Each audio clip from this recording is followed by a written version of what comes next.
deceive the teddy bear are here to play.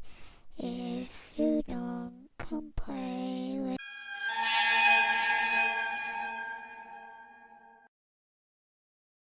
Welcome to Frightened Female. This is Crystal. I wasn't expecting a story of this magnitude, and it literally tops the charts of scary for me. Probably one of the scariest stories submitted, and not for reasons of spirits and ghosts and creepy intruders, which are all great. The scary part of this story was the what if factor, and you'll see why. This experience was submitted to me by Thomas. And Thomas, I have 5 words for you. You're lucky to be alive. And thank God for your mother. I just couldn't believe this when I read your experience. Without further ado, let's begin. This happened to me back in the summer of 1977, when I was 17 years old. And a little backstory, I was born and raised in a quaint town in Illinois. We lived in a very friendly neighborhood where everybody helped each other out and looked after one another. I remember always feeling safe where we lived, to the point where you could leave your door unlocked and not have any worries. And all of the parents mingled together, and social gatherings were always taking place. Dinners and parties were quite frequent, especially during the summer months, where us kids were out of school. So I was the oldest of 3 children. My younger sister was 9, and my baby brother was 4 at the time. I often found myself looking after them while my father was at work and my mother was out running errands. One of the more popular families in the area were the Rileys. They did a lot of community service work, and they would literally give you the coats off their back if needed. In addition to that, I had the biggest crush on their teenage daughter. She was a year younger than myself and was homeschooled, so I rarely saw her except during the summertime. And I was insanely excited to hear that the Rileys were throwing a circus-themed 4th of July party at their house that year. They were asking people for food or clothing donations, but it gave me an excuse to go and see if I could flirt with the girl. I knew she was out of my league, but hey, it was worth a shot. My parents weren't going to attend the party because my mom fell really ill that day, and I didn't want to go by myself and look awkward and desperate to the girl. So I figured if I took my little sister with me, who also had younger friends that would be there, it wouldn't look as pathetic. So my mother agreed, and she said, yeah, that's fine, but that we'd need to be back by supper time. So July 4th came, and the party started midday. I grabbed some canned goods from the pantry to donate, and my sister and I headed off to the Rileys on foot. It wasn't that long of a walk to their place. So when we arrived, there was already a pretty decent turnout, close to 50 or so people. And when they said circus theme, they definitely went all out. They had an enormous lot of land behind their home, and it wasn't hard for them to cater to over 100 people. I'm talking hot dogs and popcorn vendors, cotton candy machines. They even had donkey rides for the kids. They had also set up a large red striped tent that the kids were running in and out of with their squirt guns and water balloons. It was pure chaos, but fun chaos. My mission was to find the Riley's teenage daughter and go say hi. Well, it didn't take long for my little sister to find a few of her church friends, and she instantly went running off. I remember saying, "Don't go too far." I was definitely the only teenager there. All the parents were mingling on the backyard deck together, and I had 6- and 7-year-olds running amok around me. So, not wanting to look like an idiot, I went over to get myself a hot dog. Well, halfway through, I looked up, and there she was. Her hair in a long blonde ponytail. I had such a crush on this girl. She was bringing out a platter of watermelon slices from the house. Surprisingly, she saw me pretty quick and didn't hesitate to walk on over. I was so nervous. What 17-year-old teenager wouldn't be? "Hey, Tommy, you came. Who you here with?" I smiled and I pointed. "My little sis over there. She wanted to be here, so Mom made me the babysitter." My face was probably blushing red, and she actually sat with me for a while on the bench. And we laughed, watching the kids as the clown was making them balloon animals. "That's one pudgy clown you guys hired," I giggled. "Nah, my mom didn't hire him. He volunteered, since this was a donation event and all." "Oh, that's cool," I said. We kind of had an awkward silence after that, and she stood up and said, "I'd better go back inside, to see if my mom needs any help, but, I'll be around, so hey, thanks for coming." She gave me a giggle and a smile as she walked off. I did catch the eye of someone my age from school. She was with her family, but this girl had a boyfriend, and she wasn't really my type. She did walk by and waved, and I waved back, but that's it. I sat for another hour, which felt like a lot longer, but my sister was having fun running around. I wasn't really. It was so hot that day, and I hadn't seen that pretty teenage daughter around again, so I was bored, and I decided to go and fetch my sister across the way to head back home. As I was walking toward the circus tent where she was playing in, I glanced over to my right, and along their fence was a row of tall trees. Behind one of those trees was that volunteer clown, and he was smoking a cigarette, which I later found out wasn't a cigarette at all. He was probably taking a break, I thought, but we made eye contact, and he motioned his hand for me to come over there. And I pointed to myself and said, "Me?" And he nodded, and he motioned his hand again. "Come here." So I took another glance over at my sister just to make sure she was still in my sight, and then I headed over to the man. "Hey boy, how you doing?" he said, and I was hit by the strong stench of marijuana, and I stepped back a little. He said, "Nah, don't worry about it." He leaned down to put out the joint on a small rock and put the rest of it in his pocket. "Hey, how old are you?" "I'm looking for some summer workers. Contracting work. I have a contracting business." I paused.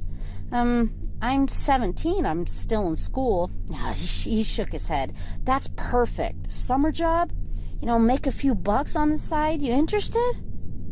Of course I wanted to earn some money. "Yeah, I'm interested. What do I have to do? Do I have to apply? He shook his head. He said, Nah, I'll show you everything. Here. He reached in his pocket and pulled out a card with this number on it. "I'd have to ask my parents," I said. "You can start tomorrow if you want. Go home, ask your mama, give me a call." I nodded. "Yeah, okay, I will." He said, "What's your name again?" as he held out his white gloved hand. "I'm Tom." And we shook hands. "I'm John," he said. "That'll be great if you could work for me. I've been short-handed, so..." I nodded and said, "Thanks, I'll call you." And with that, he headed back out to the kids, and I went and got my sister. "Hey, it's time to go." I was so excited to having been offered this job, but I didn't know what my parents would say. They were both in the living room with my brother when we got home. "You kids have a good time?" they asked. "Yeah, it was fun." I also got offered a job from the clown guy there. So my father quickly frowned. "To do what?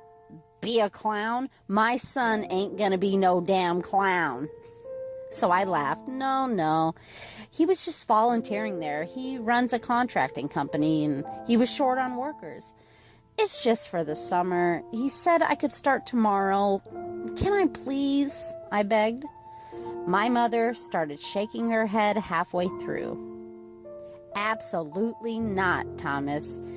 I need you to help here around the house, and you need to help your father and I when we need you. The answer is no. So one thing about my mother is that when she said something and meant it, there was no arguing with her. So I was really disappointed. I even tried to get my dad to say yes while my mom was in the kitchen. What your mama said is final, Tommy. So I brushed it off, never made that phone call, and I put the whole encounter out of my mind. So I went on to graduate high school, and I studied at the community college nearby, taking classes in business. While the school was on their winter break for Christmas, and I was still living with my parents at the time, I was on the couch flipping through the TV channels, and I came across breaking news. We hadn't been watching much television that day, so this was the first time my family was hearing about this. And on the television screen read, John Wayne Gacy charged for the murder. And of that time, it showed 3 boys dead, buried underneath the crawl space of his Illinois home. Obviously, now we know it was 33 young men. And then I read the header, Killer Clown in Disguise. It hit me like lightning. So I flashed back to that circus party last July at the Rileys. That clown smoking the marijuana, he gave me his card, said his name was John. Oh my God, I thought. I turned to my mom. Mom, do you have the number to the Rileys' house? Yeah, she said, it's in the church directory. So she shuffled over and grabbed her little organizer, and then she recited the number to me as I frantically dialed as she spoke. What's going on? My mom said. She asked with concern. I said, shh, with the phone to my ear. So the Riley mother picked up and said, hello. And I said, hi, this is Tom. And she knew who I was, and I asked if her daughter was home, and she said, yeah, one moment. And she put her on the line, and unfortunately I'm not going to say her name, just for security purposes. But I did say it was good seeing you at the Thanksgiving event that our church had weeks before.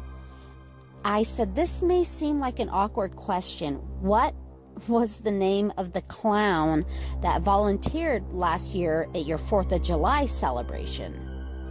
So she paused and said, and then I heard her ask her mom in the background. And I heard her mom say, I know it began with a P. Poncho, I think Poncho Pongo, maybe? That was all the confirmation that I needed. John Wayne Gacy had intentions to kill me, like he had the rest of his innocent victims. I literally had a brush with death. What if my mother had given me the okay to go to work for him the following day? I would have added to the body count, and my family would have never seen me again, because I'd be buried underneath a crawl space in this monstrous graveyard basement. I thank the Lord every day that I didn't fall victim, and I think about it constantly. Even though he was put to death, that 4th of July in Illinois will forever haunt my dreams. I'm speechless, Thomas. I couldn't imagine having to live through the what if I, so unsuspecting, a clown. Perhaps there's a deeper reason that people hate clowns. It's a mask. It's a disguise. Folks, if you're not familiar with the serial killer John Wayne Gacy, just research the guy. I learned of him back in my middle school days, but his level of suppressed rage and evil he carried is so heavy. And the people in the community, they loved John. He was a charitable man. He was married for a while with 2 children, which he never harmed.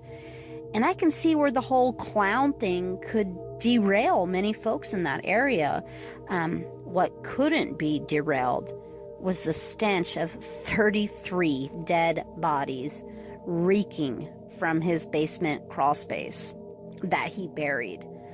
All young, innocent men.